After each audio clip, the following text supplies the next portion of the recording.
வணக்கம், நான் உங்கள் தாரா. இது மை டியர் டிமன் அத்தியாயம் 138. குழந்தைக்கு எந்த ரிலேஷன்ஸும் கிடையாது. குழந்தைக்கு அம்மா நானும் குழந்தையோட தாத்தா மட்டும்தான். இனி யாரையும் என் குழந்தைய பார்க்க விட்டுறாதீங்க என்று சத்தம் போட்டு விட்டு அங்கிருந்து கிளம்பிய தியா கோபமாக வீட்டிற்கு வந்தாள். தன் காரை நிறுத்திவிட்டு குழந்தையை அழைத்து கொண்டு தன் வீட்டிற்குள் செல்லாமல் எதிரே இருக்கும் தீரனின் வீட்டிற்கு வேகமாக வர சித்து கிளம்பிக் கொண்டிருந்தான்.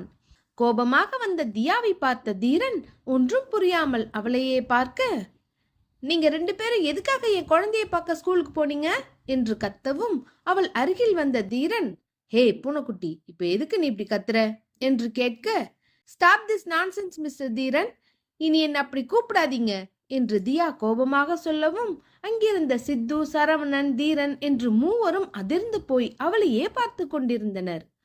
உங்களுக்கும் எனக்கும் தான் எதுவும் இல்லைன்னு சொல்லிட்டல்ல, பின்ன எதுக்கு என் குழந்தைய சொந்தம் கொண்டாடுறீங்க என்று ஆவேசமாக தியா கத்த, தீரன் அப்படியே ஸ்தம்பித்து போய்விட்டான். தியா கத்தவும் குழந்தை பயந்து மிரண்டு எல்லோரையும் பார்த்து விழிக்க, குழந்தையை கவனித்த தீரன், பூனைக்குட்டி ப்ளீஸ் கொஞ்ச நேரம் அமைதியாயிரு, அங்க பாரு பாப்பா எப்படி பயப்படுறான்னு என்று சொல்லவும், அந்த கவலை உங்களுக்கு வேண்டாம் மிஸ்டர் தீரன் என்றாள் தியா. அவ்வளவுதான். தீரனுக்கு கோபம் தலைக்கேறி விட்டது.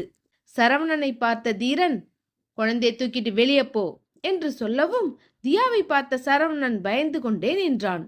போன்னு சொன்ன என்று தீரன் கோபமாக சொல்ல, ஓடிச் சென்ற சரவணன் குழந்தையை தூக்கவும் தியா குழந்தையை இறுக்கமாக பிடித்து கொண்டாள். ஏய், குழந்தையை விட்றி என்று தீரன் அதட்ட, சட்டென குழந்தையை விட்டு விட்டாள் தியா. சரவணன் அங்கிருந்து குழந்தையை தூக்கி கொண்டு வெளியே செல்ல, சித்து தீரனின் தோலை தட்டி கொடுத்தவன், தீரா ப்ளீஸ் கொஞ்சம் பொறுமையா பேசு என்று சொல்லிவிட்டு அவனும் வெளியே சென்று விட, இப்பொழுது தீரனும் தியாவும் மட்டும்தான் இருந்தனர். தியாவின் அருகில் வந்த தீரன், இப்ப என்னடி வேணும் உனக்கு, சொல்லடி, உனக்கு எனக்கும் ஒண்ணுமே இல்லையா என்று தீரன் கேட்க, ஆமா ஒண்ணுமே இல்லை என்றாள் தியா. ஓ, அப்ப குழந்தைக்கும் எனக்கும் எந்த சம்பந்தமும் இல்லைன்னு சொல்ற, அப்படித்தானே என்று தீரன் கேட்க, ஆமாம் என்று தீர்க்கமாக சொன்னாள் தியா.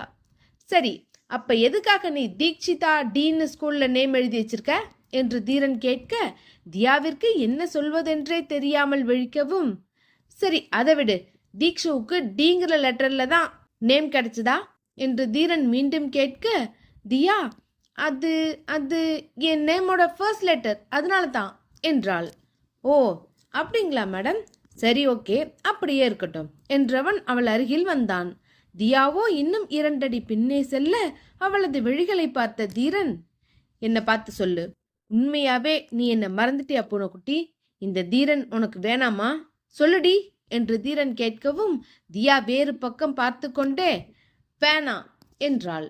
அவள் கழுத்தில் இருந்த தாலி சரடியில் கை வைத்து காண்பித்தவன், அப்ப எதுக்காக இதை இன்னும் போட்டிருக்க என்று தீரன் கேட்கவும் தியாவிற்கு என்ன பதில் சொல்வதென்றே தெரியவில்லை.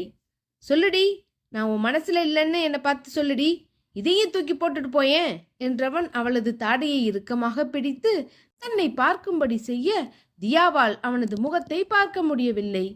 அவன் கையை தட்டி விட்டவள், ச்சே, நீ இன்னும் கொஞ்சம் கூட மாறவே இல்லை தீரா என்று தியா கத்தவும், ஆமாண்டி எதுவுமே மாறல, உன் மேல இருக்க காதல் கொஞ்சம் கூட மாறல, நீ என்னோட பூனைக்குட்டிங்கிறதும் மாறல, நான் உன் தீரன்கிறதும் இன்னும் மாறல என்று தீரன் சொல்லி கொண்டிருக்க, போதும் தீரா நிறுத்து என்று தன் காதை மூடிக்கொண்டாள் தியா.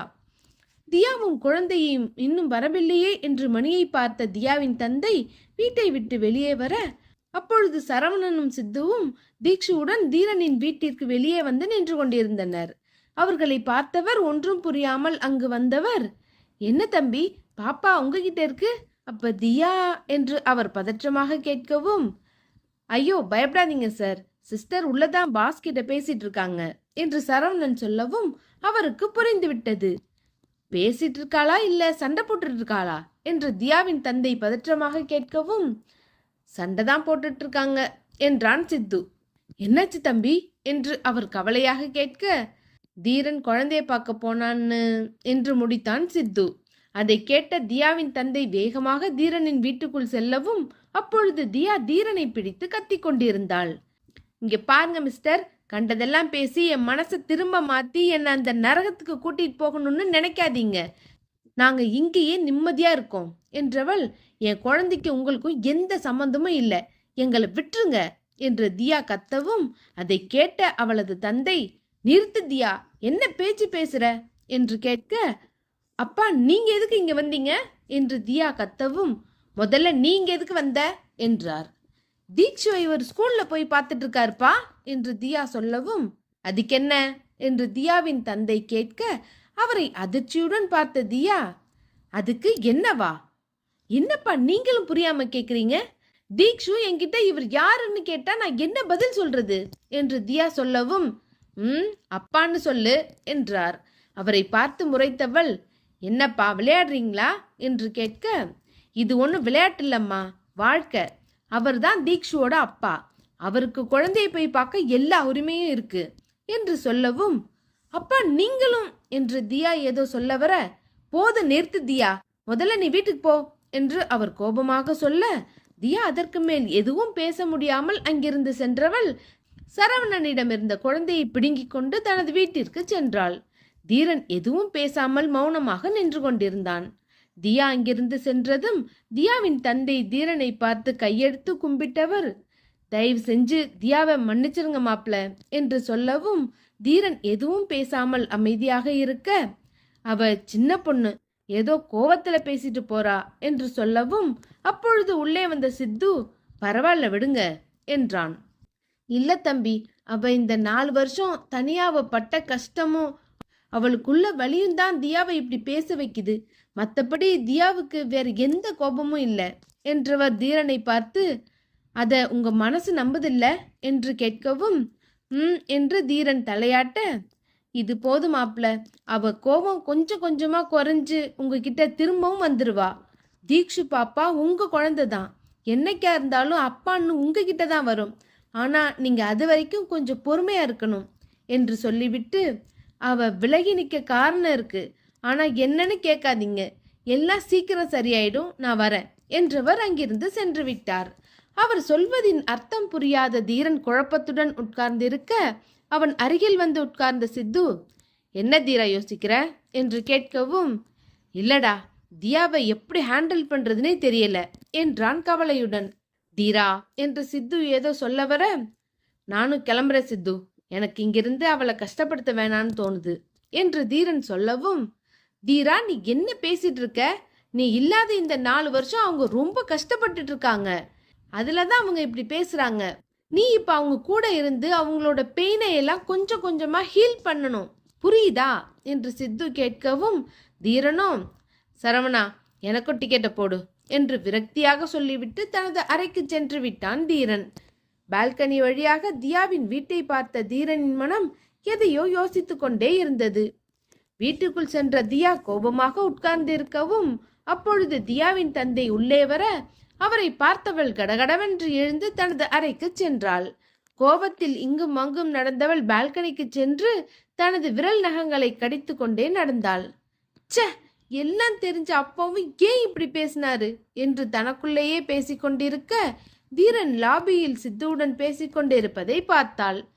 அவனை கவனித்த தியா அவன் முகத்தில் இருந்த வாட்டத்தை உணர்ந்தவள், ச்சே ரொம்ப பேசிட்டோமோ என்று அவளது உள்மனம் சொல்லவும், அவனெல்லாம் அப்படி பேசினாதான் இங்கிருந்து கிளம்புவான், நீ வேணா பாரு தியா, நாளைக்கே தீரன் இங்கிருந்து ஓடுறானா இல்லையான்னு, இனிமேல் நம்ம பக்கம் வர்றதுக்கு கூட கொஞ்சம் யோசிப்பான், அதனால நீ ஒன்றும் ஃபீல் பண்ணாத என்று தன்னைத்தானே தேற்றிக் கொண்டாள். அன்று முழுக்க தியாவிற்கு தீரனை திட்டியதுதான் உள்ளுக்குள் ஓடிக்கொண்டே இருந்தது. தியா தனது தந்தையிடம் கூட சரியாக பேசவில்லை. சாப்பிட்டு முடித்து தன் குழந்தையுடன் உறங்கச் செல்ல தியாவிற்கு உறக்கமே வரவில்லை. அப்பொழுது மனம் கேட்காமல் தியா பால்கனி வழியாக தீரனின் அறையை எட்டி பார்க்க அவன் அறையில் விளக்கே எரியவில்லை. ஒருவேளை கிளம்பிட்டானா என்று யோசித்து கொண்டே படுத்திருந்தாள் தியா. இதோட இந்த எபிசோட் முடியுது. நெக்ஸ்ட் எபிசோட்ல மீட் பண்ணலாம். இந்த ஸ்டோரி உங்களுக்கு பிடிச்சிருந்தா மறக்காம லைக் பண்ணுங்க, ஷேர் பண்ணுங்க, உங்களோட கருத்துக்களை கமெண்ட் பண்ணுங்க. அடுத்த அத்தியாயத்துல மீட் பண்ணலாம். டாடா.